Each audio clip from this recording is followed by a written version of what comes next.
Hello guys, so I'm trying something a little bit different for my wrap up this month. I'm actually trying out Audacity because, as you may have noticed, I uploaded recently my other Stardew Valley thing, and I think I figured out how to change the sound in that. I didn't realise you could actually, I'm such an idiot, honestly. I finally figured out basically how to change the audio level in game, which probably helps a big deal, but I don't know. I guess if I ever do another one I will find out. But basically I wanted something to increase my sound, and apparently Audacity alongside OBS helps with that. But nevertheless, I thought I'd use it today to do a voiceover actually for my reviews for the films and TV shows etc. that I watched during April. So welcome to my video. Hopefully you like the layout of this. It might be easier because I had a lot of stuff that I watched and I knew it would just take so long to sit down and film it, because there'd be a lot of stuff that I'd forget to say. But I've literally got everything in front of me, like my notes and everything, so I thought it'd be easier this way with such a long video. Anyway, I'm rambling, I'm making it even longer than it needs to be. Let's get started with the first thing that I watched in April, and that was Captain America the First Avenger, which I actually gave a 4 stars to. So this is one of the ones I was least excited to get to because I had watched a bit before and got really bored. It's very story driven in plot, and maybe that's what caught me off guard the first time I watched it, which was quite a few years ago. It might have been around the time that it was released. It's set in like World War II. Steve Rogers gets accepted on a program to be the first super soldier and is tasked to destroy Hydra, which is the Nazi rogue science division. Nice description. So Slim Steve Rogers was so strange to see. Like, I think it worked really well, but I was like, the actor's not really that small, is he? I got really confused because I was like, damn, did he really have to bulk up for the second half of the film? But no, apparently they were working on some technology to make Chris Evans look like that, which I thought was really cool because it looked pretty seamless in effect. And when I first saw him so small, I literally was like, wow, this is witchcraft. I didn't recognise Bucky until an hour into it actually. I didn't even catch his name at first, and I just sort of assumed it was him, but when I saw his face clearly and saw him in a way I recognised him, all the feels from Civil War came back to me, honestly. Because I actually watched that even though I didn't see the whole of this initially. I think in the overall, coming back and watching this helped to kind of bulk up my feelings even more for Civil War. I'm getting a bit tongue-tied. So anyway, this was great. I don't know why I thought it was boring before, and to be honest, I don't really remember much from before, so it probably had something to do with my old telly being really dark as well. I'm super interested in checking out the Agent Carter show now. I think that's on, is it on Netflix now or something? I'm not too sure. But is it the same actress? I'm pretty sure it is. I wonder if Captain America appears in it, because that'd be really cool. I don't know if they'd have the budget for a TV show to do that though. I'm not sure. Maybe. Anyway, the ending got me a little choked. I loved the outro. Everything just worked awesomely, to be honest. Just when I thought there was no end credit scene, boom, power. Anyway, the next thing I actually watched, I kind of took a break from the Marvel thing. I should probably mention, guys, I was doing that challenge to try and watch all the Marvel films up until the Infinity War. I failed. Infinity War has been out for like a week now or something upon uploading this, so yeah, I'm gonna get to it eventually. Anyway, so to take a break from the Marvel challenge I was doing, I decided to sort of wrap up The Magicians, which I gave a 4.5. So this was for the first season. So this was my next serious show after Vampire Diaries and Man in the High Castle, and oh my god, it's the same guy from the latter. It's consisted of 13 episodes a season at around 40 minutes in length or so. Like sometimes it's 45, sometimes it's a little over, sometimes it's a little under, it just depends.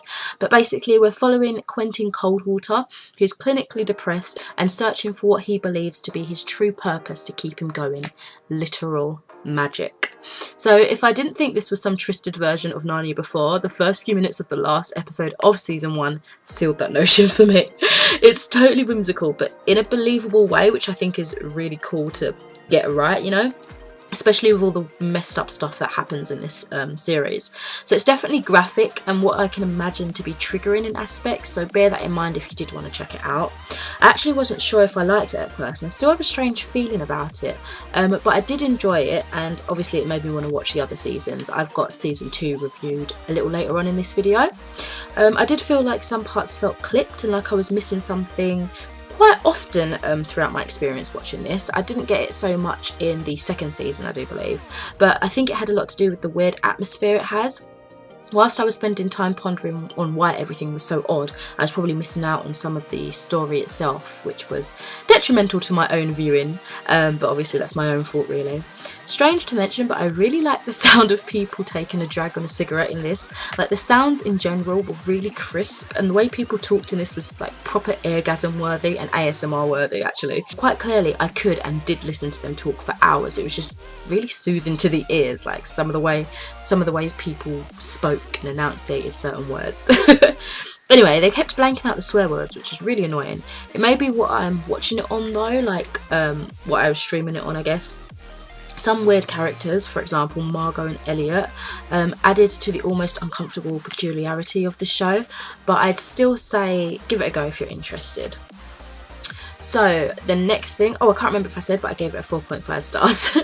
The next thing I watched was Attenborough and the Great Elephant, which I gave 5 stars. I really did enjoy this one. So this came out back in December, but it's telling the true life and death of Jumbo, which was actually the inspiration for the Disney Dumbo. You know, you can tell the similarities in the name actually, they didn't deviate too far from that. Anyway, it was so interesting piecing together the sort of life he had in captivity. As soon as mention of P.T. Barnum came up, I got a bit excited because I had wondered if they had crossed paths in the past. Obviously when I watched The Greatest Showman, a thought did pass my mind about Dumbo, and because I haven't seen that film since I was young, I couldn't remember if the circus master was named in the Dumbo film. It turns out that in the actual history of things, P.T. did buy Jumbo to be part of the circus. I feel like it was perfectly timed because this documentary came out in December and The Greatest Showman came out on Boxing Day, I believe. But anyway, enough talk of that. This was incredibly interesting and I would urge you to watch it if it is still available. I had it recorded for quite some time obviously, but it might still be available on BBC iPlayer, I'm not too sure. So continuing on with my massive Marvel movie marathon, I decided to watch the Avengers. Well, I didn't really decide, it was like the next film in the little list that I was following. I gave that a 5 star. So I have reviewed this before, but not on this channel. A lot of build up for the previous Marvel films led to the creation of the Avengers, I feel, and here we see some incredibly badass superheroes and an explosive team they are, taking no shit from, you know, Loki and his bitches. I don't think I've seen this since the year it came out actually, so it was almost like seeing it afresh. I remember one of my fave things about this being Loki because, damn, Tom Hiddleston. Anywho, I just loved the coming together of all the superheroes we had previously been slowly introduced to and how they work as one, or, you know, try to for the most part. I've got to say, yet again, another amazing introduction by Ironman later on. Absolutely hilarious. It did make me chuckle when some characters said stuff about their parents fangirling rather over Captain America when there was no mention in their own films, which I mean of course unless they were Easter eggs, but as usual I'm overthinking, that's just besides the point. It's just something that I like to chuck out there that I had passing thought in my mind, you know. Anyway, Loki calls Black Widow a string of things ending in quim. I googled it and it's women's genitals. I didn't know how to feel about that. I didn't quite like the use of that, but yeah, okay. Anyway, another random passing thought. Poor Hawkeye though doesn't have much of a good start in this, bless him. I'm glad that he eventually sort of redeems himself. I'll talk a bit more about that a little bit later on. I forgot about my favourite scene where Loki screams, "Enough! I am a god, blah blah blah," and then Hulk took him out. I forgot about the Stan Lee cameos. This one wasn't the most exciting, but it was still funny, especially as it was unexpected. I'll talk a bit more about Stan Lee cameos for each Marvel film from now on, I believe. I think I mentioned him, at least in passing, in quite a few of them.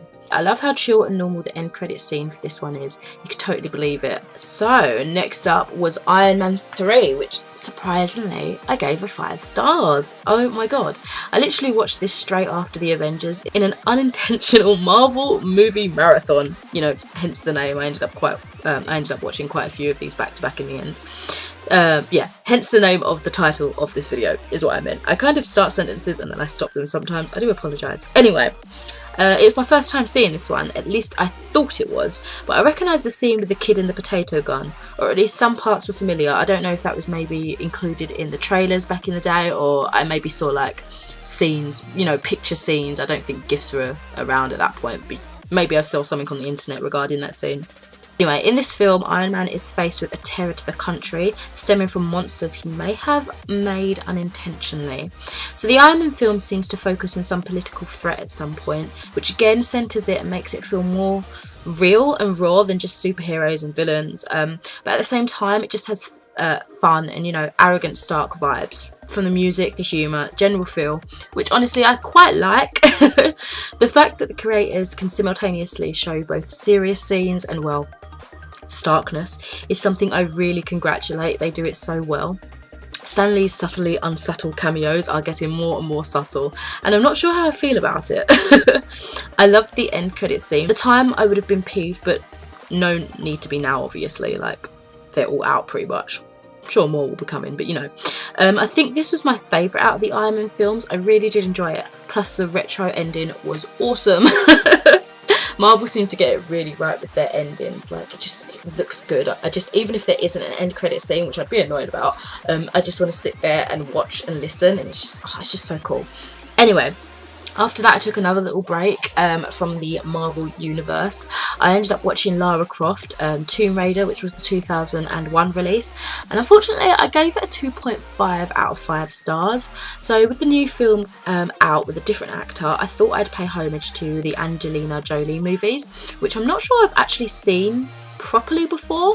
But fun fact, I used to watch my brother play the games. He wouldn't actually let me play, I don't know why, and I'd keep telling him to make her die because it made me laugh. There was a specific thing where he'd like jump up on like a block, I don't know what it was, like a square block, and he'd sort of just make her fall, and then it'd be like, the screen would darken and she'd die, and then you'd have to start again from that part, I guess, with your last save file, and it made me chuckle. So yeah, I was an interesting child, wasn't I? I believe it's actually a live action recreation of the game itself. Correct me if I'm wrong, but basically Lara Croft has to recover ancient artifacts of power before her enemies get them. I had this recorded, but it seemed to miss the start of it, so the beginning really had me a tad confused because I wasn't sure if I missed something of detail or literally was just thrown into it like that. As I watched on, I thought the latter would have been more of the case. I've got to say, I find that it was pretty extra and overly sexualised with the subtlety, in quotes, placed sighs and moans that aren't really sexual, but with the way she expresses her face and body movements, it just made me feel that way, which I wasn't keen on because it just felt weird and unnecessary, I guess. Just generally, I wasn't keen on the acting, and not being one for purely action-based movies, this just wasn't for me, I guess. Although I thought I would enjoy it more, probably because of the idea around artifacts that I presumed would sort of centre around ancient Egypt and other places with amazing mythology. But it wasn't really based on that enough for me, and was more about Lara herself and just fighting in general. I think maybe it plays out more like a game. Like, I could just imagine these sentences that the characters had said in the game, you know. I think across the board, game to movie adaptations tend to be poor, and unfortunately for me, this was one of those times, despite being sometimes, you know, entertaining. Next thing I watched was again a Marvel movie, and that was Thor: The Dark World. I gave that 4 stars. So in this, Jane is possessed by an old and dark power. I thought dark elves, sweet. But the intro history didn't really interest me, and I was brought back again to the idea of me thinking I wouldn't enjoy it this much. Mainly due to me not liking Jane that much in the first film and assuming she'd be a really big part in this one. I had no idea what the Dark Elves were saying. I'm assuming the place I watched the film just didn't include subs, which was annoying, but, you know, I'll get over it. I can't get over how high-tech Asgard is, like, hello future. Stan Lee got a chuckle out of me this time with this cameo. I did enjoy that one. I've got to say, I wasn't ready for the deaths. It hit me hard, but then I was like, plot twist! I just wasn't expecting a lot that happened in this, which was probably why I gave it such a good rating. It was cool that they filmed some parts in London. I don't know if I'm making it up, but I swear I remember an advert for extras in the area when this came out in, I think, 2013. I loved the awkward askings on how to get to Greenwich, which, my god, relatable. Honestly, I think that's the part I enjoyed the most out of the film. I feel like this didn't have the strongest storyline, or maybe it was one I just didn't care for, because I wasn't staring at the screen all the time, but I was thoroughly entertained.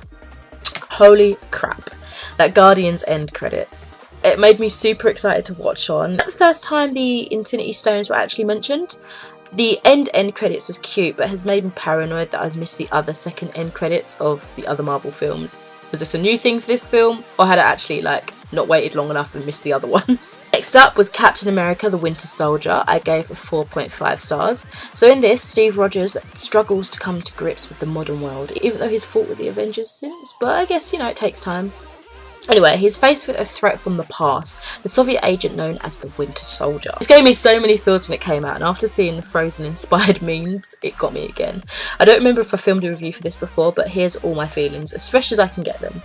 I love his friendship with Sam Wilson. For some reason, I love Nick Fury's quick story about his granddad in the early escalator scene. It added an extra bit of believability, I guess, and it kind of, I don't know, it almost had a little bit of weight that carried throughout the film. I can't help feeling sorry for Steve because, as well as his past threat, he's also been hunted down by his own people, and bless him, he's still not settled into this strange modern world. Cut the guy a break, Jesus. I feel like this storyline is a bit darker and more violent than some of the other films. People, like just general civilians, literally being shot to death and screaming. For example, that scene with the housekeeper. It's a bit unsettling for me. I didn't even realise they said Stephen Strange in passing in this film, but then again, I don't think I knew of him until the actual Doctor Strange film came out, but that's cool. I like finding little Easter eggs like that once I've seen the film a few times, and other films too, to validate things that I didn't know before. It's always cool to go back and be like, so that's what that meant. We get another winning performance from Mr. Stanley. I did like his cameo in this one. Overall, I loved this film. I feel like I maybe didn't like it as much as the initial viewing when it first came out. And I'm not sure why, because plot-wise it's really strong, the acting is top-notch, and scenes are wonderfully executed with some masterfully skilled action scenes, actually. I quite enjoyed them. Also loved the rolling end title animation for this. It felt very James Bond-esque. Is it just me that's getting those vibes? I don't know. As usual, the end credits had me excited for more, even though I've now seen, I think, the majority of the films left at least once, give or take a few. But looking back on it now, I'm thinking maybe there's a few more, like of the newer releases that I haven't seen. I'm not sure. But anyway, I don't think I waited long enough for the end credits in the cinema, but oh my gosh, that was unnerving. Guardians of the Galaxy was the next film on the list to watch, and I gave that a 5 stars. Smashing. So, expanding the Marvel Cinematic Universe on some extraterrestrial scale, the next film on my list was this beauty of a film. I can't believe I've only watched it a few times. I think because it's such an epic film, it really drains me. And I think I've mentioned this before, but I have to be in the mood to watch a film on my own. I've really been forcing it out this month, as you can tell, in a desperate attempt to try and get them all watched in time for Infinity Wars, which of course I still failed at, but you know. But this is just one of those films that I think get overlooked by myself personally, because it's so overwhelming in the old senses. Excuses, I know, but that's just my little 2 cents on how I feel with watching films on my own.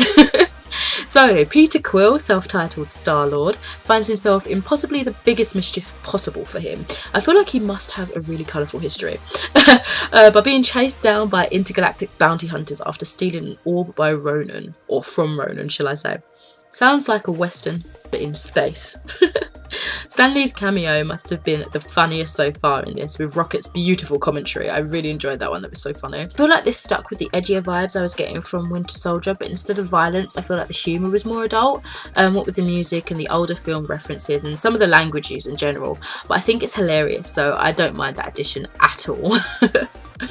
This is making me think again about cosplaying Gamora, and then I sort of just stopped kind of cosplaying. I was never like deep into it anyway, but I'd watch a lot of cosplaying tutorials and that, and I thought, yeah, eventually I'm going to do some of this myself properly. Like, I have a few cosplays, but stuff that, again, I work on stuff and then I don't, so hopefully I'll get back into it and Gamora will be up there in one of the cosplaying trials. Anyway, this film is just all types of awesome. The characters from Star-Lord to Drax to Rocket to Yondu, they just mesh together so well, and the comedy and drama within them all is just so on point. Oh, and Rocket's emotional breakdown in that club gets me every time, and Groot's sad sacrifice. Oh my god, my heart! I love how the Collector really fleshes out the concept of the Infinity Stones and shows just how bloody strong they are in Karina's catastrophic scene. That's such a big word, I can't say it. It really hypes it up for the war. Some of the battle scenes totally had me thinking of that old Nokia, is it Space Invaders? You know, that shooting game? I just couldn't help thinking of that, particularly like near the end scene, one of the final battles. It was like, damn, getting Nokia vibes. I did notice that friendships grew kind of quickly, but I guess circumstances make it understandable. To be fair, when you look at the length of the feature, it does take like an hour before friendship is fully agreed. I don't know why I said all that crap, to be honest, but yeah, again, more rambling thoughts of what I felt throughout the film. So the end credit is more funny rather than adding anything extra to the film or promising anything extra. But anyway, it's a great film. I must leave this film review with the beautiful imagery of dancing baby Groot. Next up again, I decided to, well, throughout this whole experience, basically, I was watching episodes of The Magicians, but I managed to finish it at this point, like season 2, and ended up giving it a 4 stars. So season 2 started very conveniently, considering the cliffhanger of the prior season. The character makes some excellent, almost fourth wall breaking, which I was really appreciating. And I was just like, oh no, another place called the Armory. The Vampire Diaries keeps on creeping back to me, making me feel guilt for moving on. It made me chuckle that some of the characters were watching Rick and Morty. Again, that sort of almost fourth wall breaking, but like using media that is actually in our world to make things believable and, I don't know, more human, if you know what I mean. Like, I'm probably getting too deep into it and not explaining it well enough, but I just liked that they were watching Rick and Morty, okay? Can I not just have that? So I noticed a lot more in this series that they sort of run off into a lot of other things that are distracting from the main point, and things come together once again too conveniently when you think everything else has been forgotten. And some of the most gruesomest moments were the most hilarious, and I feel so sick for saying that. Quentin's rambly moments really has me chuckling, especially when someone overhears and they're like, what? And I can't get over the random singing moments. Like, it reminded me of some of the episodes in American Horror Story where shit's getting real and all of a sudden they just burst out into singing. And I'm like, what is going on? Why is this happening? I still don't get where words like swear words such as, you know, fuck is blanked out, but the C word isn't. Like, it really confused me. Like, it also stunts the conversation flow of the show. Again, I don't know if it's just the streaming site that I'm using or what, but it was irritating. Anyway, one of the strangest things was that they were talking about the planet resting on turtles. I'm currently reading a book that mentions that, and it sort of describes what it means. And the funny thing is, this is all in my mind, like, it's not even that funny, but basically, I had only heard recently on another book titled Turtles All the Way Down, and I'd never heard of that saying before, and now I feel like that phrase is haunting me, and it's freaking me out because I'm seeing it everywhere. Anyway, the intro to the finale was so funny and suggested a promising episode, but to be honest, I feel like the finale wasn't anything amazing. It was just as good as the rest of the series had been, to be honest, and the shock factor wasn't as shocking because we weren't given enough time to process certain things. So, I mean, as a finale, it was a little bit underwhelming, but, you know, as a generalisation of the show, it was just as good, if that makes sense. Next up, I watched Avengers Age of Ultron, which I gave a 4.5 stars. So this one I'm sure I've reviewed before, but it's one of those films that gives me a total blank when I think of it. Like, I couldn't even remember the name. So, for your mind's ease and mine, the second Avengers film is about Tony and Bruce jump-starting a program that is supposed to be a peacemaker, but of course, causes shit for the Earth, and so the Avengers assemble to take it down. The Stan Lee cameo was an early one this time and set off a giggle in me, so I did enjoy that one. I still can't get over how quickly that Mary Hannah scene escalated. Like, I think it was near the beginning of it. I think that's one of my favourite scenes of this film. Another Easter egg with Wakanda mentioned, where at a time I was oblivious to it becoming something else. Again, at this point, I've still not seen Black Panther, so I'm sure more will become apparent to me when I watch that. Random thought, which is completely beside the point of this, but you know Red Sparrow, that film with, I can't remember her name, but is it basically Black Widow's backstory? Because there was a scene that reminded me, I don't know, there was a scene, I think basically I'd seen the trailer for Red Sparrow and I was like, oh, that looks good, it seems interesting to me. I'm not really interested in things like that generally. But then there was a scene in this with Black Widow, and I was like, that's probably why I was interested in the other film, because it basically sounds like Natasha's backstory. Anyway, And talking of her, it made me kind of emotional to see Natasha opening up in this film. She's more than just a sultry and deadly assassin, and was really refreshing to see, you know, all these raw emotions, to see that she's actually a person, you know. Even though I couldn't remember much about this film, I knew it's where Vision appears, and I absolutely adore him. Love how Hawkeye is, in a way, really redeeming himself in this. Not that he needs to, but obviously from the escalation of what happened in the other Avenger film, it almost feels like it's a redemption story for him. And I like that we get to see more of his character and his beliefs, and he really gets to be fleshed out in this film. So I like that he was given that chance. Anyway, his pep talks are absolutely amazing, and he was just so funny. I really do like his character. Oh, and I finally got the hide the zucchini joke that Stark said. The dirty humour got me. Also, I'm loving all the Avengers will return texts and other similar things that are like at the end of the film. I remember them giving me chills in the cinema, but I didn't know at the time how big this storyline would become. It's just an amazing thing to just sort of think over and realise how far it's all come. In terms of story, it was really powerful with a lot of moral meaning beneath the surface, leaving us with an eerie taste of the next films. I really don't know why I couldn't remember this film. Honestly, it was so great. So, the last film that I watched in April was, again, another Marvel film, and that was the Ant-Man, which I gave a 3.5 stars. I remember this one being one I actually had no interest in seeing at all, and actually declined to go to the cinema with someone to see it. It just really didn't appeal to me. So basically, cat burglar Scott Lang is armed with a super shrinking suit and has to try and save the world by doing a heist. Even this description had me skeptical. Skeptical is what I tried to say. I didn't know anything about his character, so I was rather shocked to see it was more of like a bad turned good hero, another redemption theme in a way, but also a Robin Hood theme as well. One thing I really loved was the diversity of the cast. That's something I appreciate in media. I think it was quite funny, and I liked all the character interactions as well. Louis kind of annoyed me, like he was almost too much, but his storytelling was so funny. The villain figure in this is a little clueless, so I never really felt a lot of threat for the most part from him, which made the thrill factor a bit lackluster. I was fearing for Anthony, and to be honest, that's the part that got me the most emotional. Stan Lee's scene got me. I really did enjoy that one. The end credits, again, were pretty good and had me actually intrigued for a sequel, especially the second end credit scene too.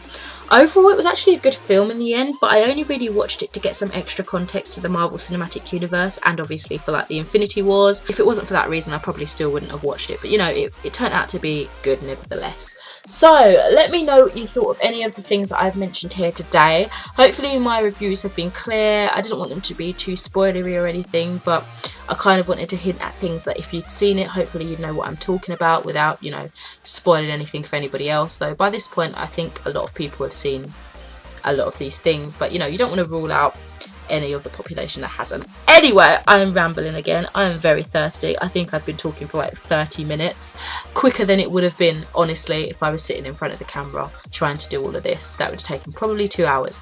Anyway, thank you so much for watching. I will speak to you in another video soon. Take care. Bye.